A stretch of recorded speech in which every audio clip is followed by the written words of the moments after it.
हिंदू समाज के भी ध्यान में आना चाहिए कि दुर्बल रहना अपराध है। हम अगर दुर्बल है, असंगठित है, तो उसका मतलब हम अत्याचार को निमंत्रण दे रहे हैं।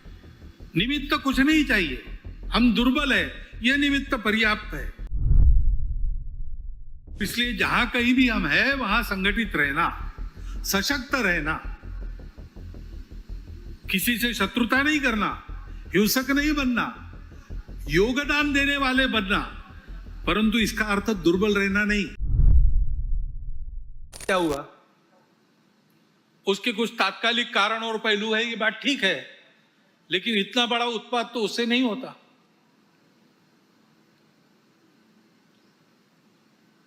वो कारण, उनकी चर्चा, जिनका विषय है वो करें, परंतु दो बातें ध्यान में आती है। पहली बात है कि उस उत्पाद के कारण वहां के हिंदू समाज पर जो अत्याचार बार बार होते हैं, उस परंपरा को फिर से दोहराया गया।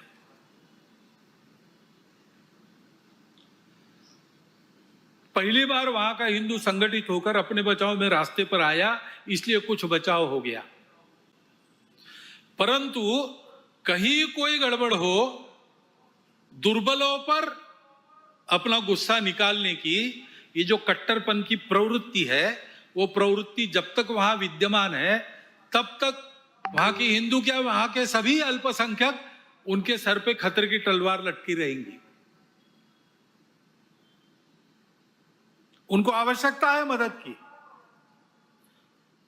विश्व भर के हिंदुओं के, भारत के सरकार की सहायता उनको मिले, ये उनकी आवश्यकता है।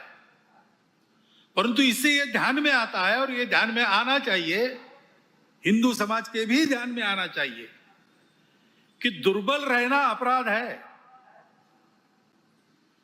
हम अगर दुर्बल है, असंगठित है, तो उसका मतलब हम अत्याचार को निमंत्रण दे रहे हैं।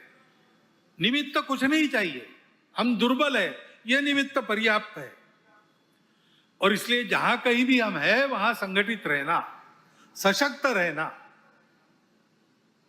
किसी से शत्रुता नहीं करना, हिंसक नहीं बनना, योगदान देने वाले बनना, परंतु इसका अर्थ दुर्बल रहना नहीं, अशक्त रहना नहीं। इसको हमको करना ही पड़ेगा। लेकिन दूसरी बात है हमारे सबके ध्यान देने की।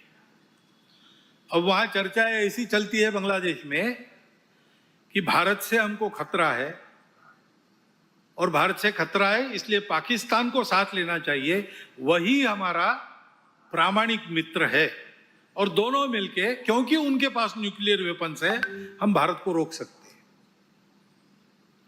जिस बांग्लादेश के निर्माण में भारत की पूरी सहायता हुई, जिस बांग्लादेश के साथ भारत ने अब तक कोई वैरभाव रखा नहीं, आगे भी नहीं रखेंगे, उस बांग्लादेश में ये चर्चाएं हो रही है। ये चर्चाएं कौन करा रहा है? ऐसे वर्णन, नैरेशंस वहां पर चले, ये किन किन देशों की हित की बात है? ये तो देखने वाले, सोचने वाले समझते हैं, नाम लेने की आवश्यकता नहीं। हमारे देश में भी ऐसा हो, ये इच्छा है।